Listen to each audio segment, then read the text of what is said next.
రెక్కాడితేనే గాని డొక్కనిండని బ్రతుకులు. 10 రూపాయల బంతో పావలా లాభం. కల్తీ లేకుండా అమ్మడమే అతను చేసిన నేరం. కులమతం భేదం లేకుండా పొట్టకూటి కోసం జాతరకు వెళ్లిన అభాగ్యుడు. ఇంగ్లీష్ మాటలు విని అందరూ గుంపు కూడి వేసే ప్రశ్నలకు సమాధానం చెప్పలేక తన నిర్దోషత్వాన్ని నిరూపించుకోవడానికి కోవాబన్తో పాటు కన్నీటిని కూడా దిగమింగిన అమాయకుడు. భయంతో ప్రాణాలను అరచేతిలో పెట్టుకొని బ్రతుకు జీవుడా అంటూ ఈ క్షణం నేను బయటపడి నా కుటుంబాన్ని ప్రాణాలతో చూడగలనా అనే ఆలోచనతో చెమటలు కక్కుతూ తన బిడ్డలను తలుచుకొని ఆ క్షణమే కృంగిపోయి బిత్తర చూపులతో మనసు నిండా భయంతో కళ్ళ నిండా కన్నీటితో ఆలోచనలన్నీ కంగారుతో నన్ను కాపాడు అని ఆ దేవుణ్ణి వేడుకొని బయటపడిన వ్యక్తిని గురించి మనం మాట్లాడుకుందాము. ఇంతటి మానసిక క్షోభను అతను భరించడం న్యాయమేనా? సోషల్ మీడియా అంటే పేదవారిని భయపెట్టే ప్లాట్ఫామ్నా? అమాయకులను అన్యాయంగా బెదిరించి వ్యూస్ పెంచుకోవడం సబబేనా? దేశంలో ప్రశ్నించడానికి ఇంకేం టాపిక్స్ లేవా? రండి, అసలు జరిగిన కథను మనం తెలుసుకుందాము. ఇది మేడారం జాతర కాదు, కోవాబన్తో వలీపడిన యాతన. మేడారం జాతరలో కోవాబన్ అమ్ముతున్న ఓ వ్యాపారికి సంబంధించిన వీడియో సోషల్ మీడియాలో మీరు చూసే ఉంటారు. కోవాబన్ కల్తీ జరుగుతుందంటూ ఆ వీడియోలో ఆరోపణలు చేశారు. అది సోషల్ మీడియాలో తెగ వైరల్ అయ్యింది. మరి దానిపై ఆ వ్యాపారి అసలు ఏమన్నాడంటే ఈ స్టోరీలో తెలుసుకుందామా? అతడు పేరు శేక్షావలి, ఓ చిరు వ్యాపారి. ఆంధ్రప్రదేశ్లోని కర్నూలుకు చెందిన అతడు గత నెల మేడారం జాతరలో కేవలం 10 రూపాయలకే కోవాబన్ విక్రయిస్తూ తన కుటుంబాన్ని పోషిస్తున్నాడు. చేసేది చిరు వ్యాపారం, పైగా వచ్చే లాభాలు తక్కువే.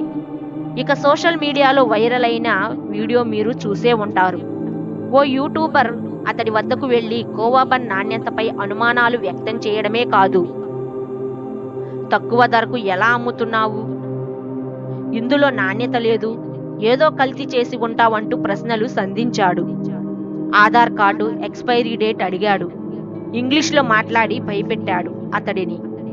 దీంతో కొందరు జనాలు చుట్టూ చేరి శేక్షావలి బండిని పూర్తిగా ధ్వంసం చేశారు. ఈ సంఘటన శేక్షావలికి, అతని కుటుంబానికి తీవ్ర నష్టాన్ని మాత్రమే కాదు, మనోవేదనను కూడా కలిగించింది. ఈ వీడియో 2 తెలుగు రాష్ట్రాల్లో తెగ వైరల్ అవడంతో ప్రజలు ఆ యూట్యూబర్ తీరుపై తీవ్రంగా స్పందించారు. పెద్ద పెద్ద బ్రాండ్ల డిస్కౌంట్ల రూపంలో నాసిరకం అందిస్తుంటే అడిగే దమ్ము లేదు, చిన్న వ్యాపారిపై మీ ప్రతాపమా అంటూ విరుచుకుపడ్డారు.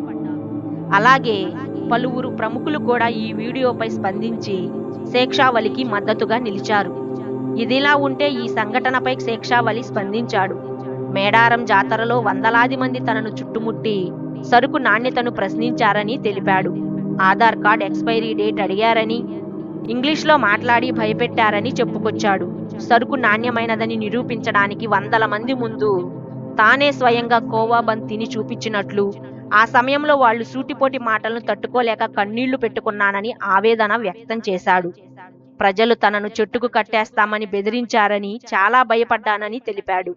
ఈ సంఘటన జరిగిన రోజునే తాను మేడారం నుంచి తిరిగి వచ్చానని, ఆ తర్వాత 10 రోజుల పాటు వ్యాపారం చేయలేక ఇంటిలోనే ఉండిపోయానని చెప్పాడు. తన కుటుంబ సభ్యులు కూడా ఈ ఘటనతో తీవ్రంగా కుమిలిపోయారని, వ్యాపారం చేయలేకపోవడంతో ఆర్థికంగా తీవ్ర నష్టం వాటిల్లిందని అతడు వివరించాడు.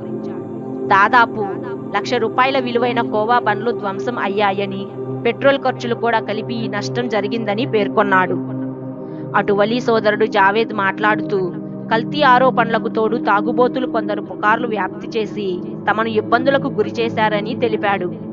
ఘటన తరువాత బయట తిరగాలన్నా కూడా తమపై కల్తీ ముద్ర పడిందేమో అనే భయం వెంటాడుతోందని, శివరాత్రి జాతరకు వెళ్లాలనుకున్నా మళ్లీ అలాంటి సంఘటనే జరుగుతుందేమోనని భయపడి వెళ్లలేదని వివరించాడు.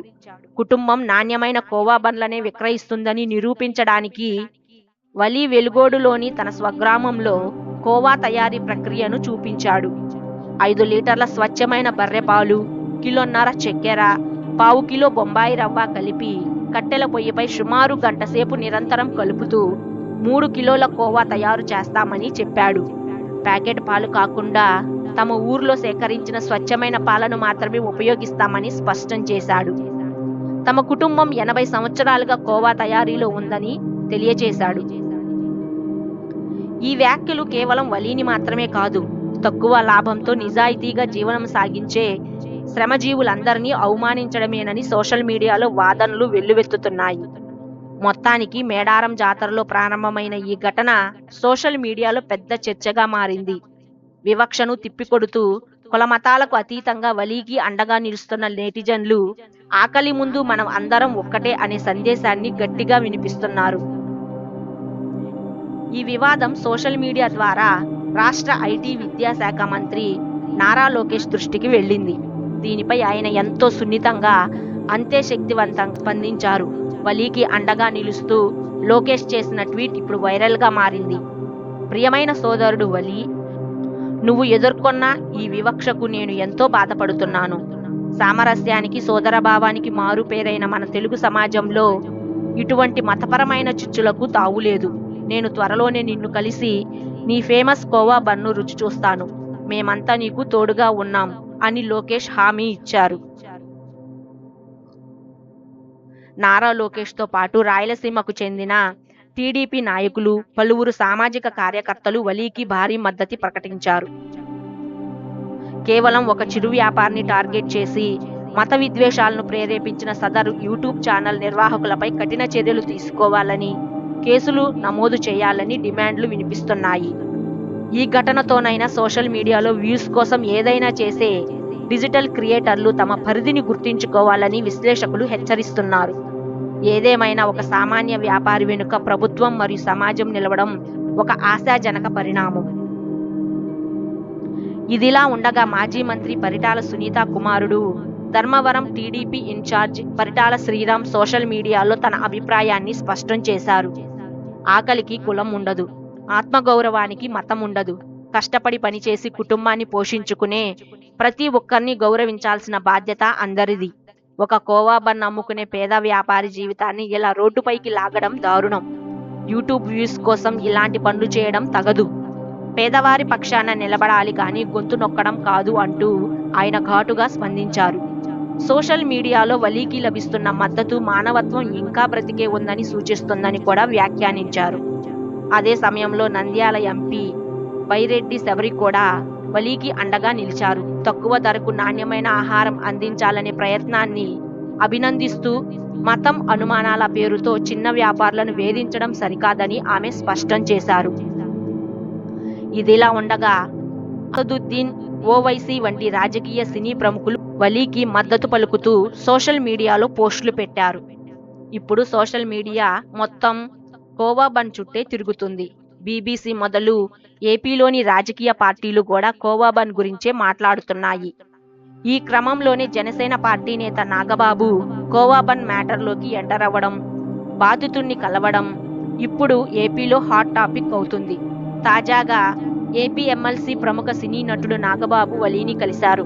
అతనికి ధైర్యం చెప్పి ఆర్థిక సాయం అందించారు. చేతనైతే చిరు వ్యాపారులకు అండగా నిలవాలని, అంతేగాని వారి పొట్ట కొట్టొద్దని హితవు పలికారు. చిరు వ్యాపారస్తులకు కూటమి ప్రభుత్వం భరోసాగా ఉంటుంది.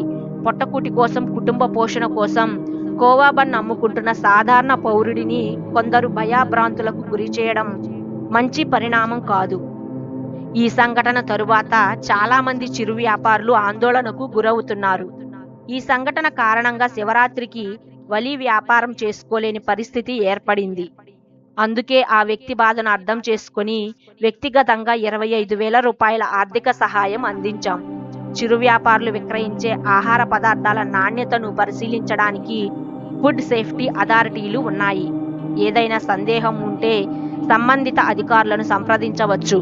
వలీ లాంటి చిరు వ్యాపారులకు కూటమి ప్రభుత్వం అండగా ఉంటుంది అంటూ నాగబాబు తన పోస్టులో రాసుకొచ్చారు. అంతేకాదు, ఈ సంఘటనను మాత్రం మతం కోణంలో చూడొద్దని నాగబాబు కోరారు. తక్కువ లాభంతో ఎక్కువ అమ్మకాలు చేస్తూ రోజువారీ ఖర్చులు సంపాదించుకోవడం చిరు వ్యాపారుల లక్ష్యమని వివరించారు. ఫ్రెండ్స్, మనం కూడా పెద్ద పెద్ద షాపింగ్ మాల్స్కి వెళ్ళి బేరాలు అడగకుండా ఎంఆర్పి ఎంత ఉంటే అంత పెట్టి షాపింగ్ చేస్తాం. కానీ ఇంటి ముందు బండి దగ్గర మాత్రం బేరాలు ఆడుతాం. ఇది ఎంతవరకు కరెక్ట్నో మీ ఊహకే వదిలేస్తున్నాను. మీ అభిప్రాయాలను కామెంట్లో మాకు తెలియచేయండి. ఈ వీడియోని కేవలం నేను వలీకి మద్దతుగా మాత్రమే తయారు చేశాను. ఫ్రెండ్స్, ఈ వీడియో మీకు నచ్చినట్లయితే లైక్ చేయండి, షేర్ చేయండి మరియు సబ్స్క్రైబ్ చేసుకోండి.